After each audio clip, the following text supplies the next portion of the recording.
Sir, ಈಗ ಕಾಂಗ್ರೆಸ್ ಅವರ ವಾದ ಏನಂದರೆ, ರಾಹುಲ್ ಗಾಂಧಿ ಅವರು ಸಮರ್ಥ ನಾಯಕರಿದ್ದಾರೆ, ಅವರ ಚಿಂತನೆಗಳನ್ನು ದೇಶದ ಜನತೆ ಒಪ್ತಾ ಇಲ್ಲ, ಜನತೆಗೆ ತಿಳಿಸು ಆ ಒಂದು ಮನವರಿಕೆ ಆಗ್ತಾ ಇಲ್ಲ ಅಂತಂದರೆ ಇದೊಂದು ಯಾವ ರೀತಿ ಸಮರ್ಥನೆ ಅಂತ ನನಗೆ ಅರ್ಥ ಆಗ್ತಿಲ್ಲ.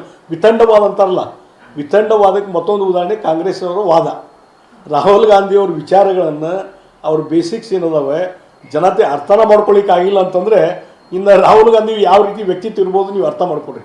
ಅಂಥ ವ್ಯಕ್ತಿತ್ವ ಇದ್ದಂಥ ವ್ಯಕ್ತಿಯನ್ನು ನೀವು ನಾಯಕರನ್ನಾಗಿ ಮುಂದುವರಿಸಿದರೆ ಎಲ್ಲಿವರೆಗೆ ರಾಹುಲ್ ಗಾಂಧಿಯವರು ಇರ್ತಾರೆ ಅಲ್ಲಿವರೆಗೆ ಕಾಂಗ್ರೆಸ್ಸು ಉದ್ಧಾರ ಆಗಲಿಕ್ಕೆ ಸಾಧ್ಯನೇ ಇಲ್ಲ. ಇದು ನಾ ಸ್ಪಷ್ಟವಾದಂಥ ನನ್ನ ಅಭಿಪ್ರಾಯ. ಸರ್, ಈಗ ತಮ್ಮ ಪಕ್ಷದ ವಿಚಾರಕ್ಕೆ ಬರೋದಾದರೆ ಸರ್, ಜನಕ್ಕೆ ರಾಜ್ಯಾಧ್ಯಕ್ಷರದ್ದು ಒಂದು ಟೀಮ್ ಡೆಲ್ಲಿಗೆ ಹೋಗುತ್ತೆ, ಒಬ್ಬರು ಇಲ್ಲಿ ಶಿಸ್ತಿನ ಪಕ್ಷದಲ್ಲಿ ಇಷ್ಟೆಲ್ಲ ಅವಾಂತರಗಳಾಗ್ತಾರೆ. ನಾವು ಒಪ್ಕೊಂತೀನಿ, ಭಾರತೀಯ ಜನತಾ ಪಾರ್ಟಿ ಎಲ್ಲವೂ ಸರಿ ಇಲ್ಲ, ಆದರೆ ಸರಿಪಡಿಸುವಂಥ ಕೆಲಸ ಆಗೇ ಆಗ್ತದೆ. ಈಗ ನಮ್ಮ ವರಿಷ್ಠರೆಲ್ಲ ದಿಲ್ಲಿ ಚುನಾವಣೆಯಲ್ಲಿ ಬ್ಯುಸಿ ಆಗಿದ್ದರು. ಪಾರ್ಲಿಮೆಂಟ್ ಸೆಷನ್ ನಡೀತಾ ಇದೆ, ಪಾರ್ಲಿಮೆಂಟ್ ಸೆಷನ್ ಮುಗಿಲಿಕ್ಕೆ ಬಂದಿದೆ, ದಿಲ್ಲಿ ಎಲೆಕ್ಷನ್ ರಿಸಲ್ಟ್ ಬಂದಿದೆ. ಆ ಹಿನ್ನೆಲೆ ಇಟ್ಟುಕೊಂಡು ಇನ್ನು ಕೆಲವು ದಿವಸಗಳಲ್ಲಿ ಇದಕ್ಕೊಂದು ಸ್ಪಷ್ಟವಾದಂಥ ನಿರ್ಧಾರಗಳನ್ನು ನಮ್ಮ ವರಿಷ್ಠರು ತೆಗೆದುಕೊಳ್ತಾರೆ. ಈ ಎಲ್ಲ ವಾದ ವಿವಾದಕ್ಕೆ ಭಿನ್ನಮತ ಮತ್ತೊಂದು ಎಲ್ಲದಕ್ಕೊಂದು ಇತಿಶ್ರೀ ಹಾಡಿ ಒಂದು ಏನು ಡಿಸಿಪ್ಲಿನ್ ಪಾರ್ಟಿ ಅಂತಿದೆ, ಆ ಡಿಸಿಪ್ಲಿನ್ ಪಾರ್ಟಿ ಅದನ್ನು ತೋರಿಸುವಂಥ ಕೆಲಸ ನಮ್ಮ ಪಕ್ಷದಲ್ಲಿ ಆಗ್ತದೆ. ಅಲ್ಲ, ರಾಜ್ಯಾಧ್ಯಕ್ಷರ ಬದಲಾವಣೆ ವಿಚಾರ ಸಾಕಷ್ಟು ಚರ್ಚೆ ಆಗ್ತದೆ. ತಾವು ಹಿರಿಯರಾಗಿ ಪಕ್ಷಕ್ಕೆ ಅಧ್ಯಕ್ಷರ ಬದಲಾವಣೆ ಇದೆಯಂತ ಅಂತ ನೋಡಿ, ಈಗ ಚುನಾವಣೆ ಬಂದದೀಗ ಅಧ್ಯಕ್ಷರದ್ದು. ಯಾವಾಗಲೂ ಅಧ್ಯಕ್ಷರ ಚುನಾವಣೆ ಬಂದಾಗ ಅದು ರಾಜ್ಯದ್ದಿರ್ಬೋದು, ಜಿಲ್ಲಾಧ್ಯಕ್ಷರಿರ್ಬೋದು, ಎಲ್ಲರ ಅಭಿಪ್ರಾಯವನ್ನು ಸಂಗ್ರಹಣೆ ಮಾಡಿಕೊಂಡು ಒಂದು ಸರ್ವಾನುಮತದ ಅಧ್ಯಕ್ಷರು ಮಾಡುವಂಥ ಕೆಲಸ ಭಾರತೀಯ ಜನತಾ ಪಾರ್ಟಿ ವರಿಷ್ಠರು ಯಾವಾಗಲೂ ಮಾಡ್ಕೊಂಡು ಬಂದಿದ್ದಾರೆ. ನಮ್ಮ ರಾಜ್ಯದಲ್ಲಿ ಸಹಿತ ಸರ್ವಾನುಮತದಿಂದ ಎಲ್ಲರ ಒಂದು ವಿಶ್ವಾಸ ತೆಗೆದುಕೊಂಡು ರಾಜ್ಯಾಧ್ಯಕ್ಷರಿಗೆ ನೇಮಕ ಚುನಾವಣೆ ಆಗ್ಬೇಕಂತ. ಅಲ್ಲ, ಈ ಚುನಾವಣೆ ನೋಡ್ರಿ, ಇದೊಂದು ಪ್ರೊಸೆಸ್ಸು. ಯಾವಾಗಲೂ ನಾನು ಈಗ 35-40 ವರ್ಷದಿಂದ ಭಾರತೀಯ ಜನತಾ ಪಾರ್ಟಿಯಲ್ಲಿ ಇದ್ದೇನೆ. ರಾಜ್ಯದ ಅಧ್ಯಕ್ಷ ಚುನಾವಣೆ ಬಂದು ಹೋಗಿದೆ.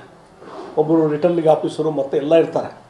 ಇದ್ದಾಗೂ ಸಹಿತ ಭಾಳ ಕಾಂಟೆಸ್ಟ್ ಆದಂಥದ್ದು ಇಲ್ಲ, ಚುನಾವಣೆ ಕಾಂಟೆಸ್ಟ್ ಆಗೋದಿಲ್ಲ. ವರಿಷ್ಠರು ಬಂದು ಎಲ್ಲರನ್ನೂ ಸಮಾಧಾನ ಮಾಡಿಕೊಂಡು ಒಳ್ಳೆಯ ರೀತಿಯಿಂದ ಅಧ್ಯಕ್ಷನ ಆಯ್ಕೆ ಮಾಡ್ತಾರೆ. ನಾವೆಲ್ಲ ನಿರೀಕ್ಷೆ ಮಾಡಿದ ರೀತಿಯಲ್ಲಿ ಮತ್ತು ಎಕ್ಸಿಟ್ ಪೋಲ್ ಏನೊಂದು ನಿರೀಕ್ಷೆ ಮಾಡಿತ್ತು, ಆ ಹಿನ್ನೆಲೆಯಲ್ಲಿ ಜನತೆಯ ಆಶೀರ್ವಾದ, ದಿಲ್ಲಿ ಜನತೆಯ ಆಶೀರ್ವಾದ ಇವತ್ತು ಭಾರತೀಯ ಜನತಾ ಪಾರ್ಟಿ ಮೇಲೆ ಸಿಕ್ಕಿದೆ. ಮತ್ತು ಭಾಳ ಮುಖ್ಯವಾಗಿ ಹೇಳುವಂಥದ್ದು, 10 ವರ್ಷಗಳ ಕಾಲ ಆಪ್ ಸರ್ಕಾರ ಇತ್ತು. ಕೇಜ್ರಿವಾಲರ ಒಂದು ವೈಯಕ್ತಿಕವಾದಂಥ ಇಮೇಜ್, ಅದರ ಮೇಲಿಂದ ಇವತ್ತು ಆಪ್ ಪಕ್ಷ ಬೆಳೆದದು. ಆದರೆ ಇವತ್ತು ಕೇಜ್ರಿವಾಲ್ಗೆ ಏನೊಂದು ಇಮೇಜ್ ಇತ್ತಲ್ಲ, ಅದು ಕಳ್ಕೊಂಡಿದ್ದಾರೆ. ಅಣ್ಣಾ ಹಜಾರೆ ಅವರು ಭಾಳ ದೊಡ್ಡ ಹೋರಾಟಗಾರರು. ಇವತ್ತು ದೇಶದಲ್ಲಿ ಒಂದು ಒಳ್ಳೆಯ ವ್ಯವಸ್ಥೆ ಬರಬೇಕು, ಭ್ರಷ್ಟಾಚಾರ ರಹಿತವಾದಂಥ ಒಂದು ಸಮಾಜ ಸರ್ಕಾರ ನಿರ್ಮಾಣ ಆಗಬೇಕನ್ನುವಂಥ ಆಸೆ ಇಟ್ಕೊಂಡು ಅವರು ಹೋರಾಟ ಮಾಡೋದು. ಅದರಲ್ಲಿ ಮುಂಚೂಣಿಯಲ್ಲಿದ್ದಂಥವ್ರು ಕೇಜ್ರಿವಾಲ್. ಆ ಹೋರಾಟದ ಹಿನ್ನೆಲೆಯಲ್ಲೇ ಅವ್ರು ಮುಂದೆ ಬಂದಂಥವ್ರು ಕೇಜ್ರಿವಾಲ್. ಅದನ್ನೇ ಉಪಯೋಗ ಮಾಡಿಕೊಂಡು ಅವರು ದಿಲ್ಲಿಯ ಗದ್ದುಗೆಯನ್ನು ಹಿಡಿದ್ರು. ಮತ್ತು ಯಾವ ರೀತಿ ಅಂದರೆ, ಬಹುಶಃ ಮೊದಲನೇ ಎಲೆಕ್ಷನ್, ಎರಡನೇ ಎಲೆಕ್ಷನ್ನು ಅವರು ಗೆದ್ದಿದ್ದು ಅತಿ ಹೆಚ್ಚು ಸೀಟ್ಗಳನ್ನು ಗೆಲ್ಲುವ ಮುಖಾಂತರ. ಆಲ್ಮೋಸ್ಟ್ ಅಪೋಸಿಷನ್ದವ್ರನ್ನ ವಾಶೌಟ್ ಮಾಡುವಂಥ ರೀತಿಯಲ್ಲಿ ಅವ್ರು ಗೆದ್ದು ಬಂದರು.